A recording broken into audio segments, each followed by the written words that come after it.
বুখারীর একটা হাদিস শাফাআতের বাবের মধ্যে আছে। আল্লাহ পাক কাল কিয়ামতের মাঠে নবীদেরকে বলবে, তোমার উম্মত কারা কারা দোজখে গেছে এদের জন্য সুপারিশ করো, তোমাদের সুপারিশ আমি কবুল করব। এরকম আউলিয়ায়ে কেরামদেরকে বলবে, শহীদদেরকে বলবে, তোমার সাথে কে কে দোজখে আছে তাদের জন্য সুপারিশ করে। সবাই সুপারিশ করিয়া দোজখ থেকে অনেক মানুষকে বেহেশতে নিয়ে যাবে। অবাকিয়া আরহামুর রাহিমিন, অবাকিয়া আরহামুর রাহিমিন। সবাই সুপারিশ করে আপন জনকে নিয়ে গেছে। আল্লাহ বলতেছে, আমার বান্দারা সুপারিশ করে বান্দাকে বেহেশতে নিয়ে যাইতে পারে, আমি আল্লাহ বাকি আছি। বাকিয়া আরহামুর রাহিমিন।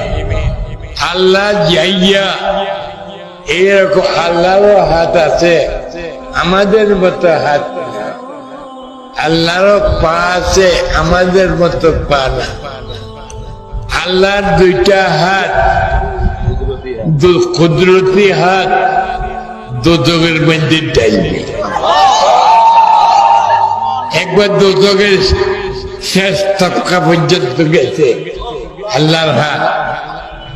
এই তারপরে আল্লাহর হাতের ভিতরে যত মানুষ সব হবে, কোটি কোটি, এদেরকে দোজখ থেকে নিয়ে আসে বেহেশতে পৌঁছে দেবে।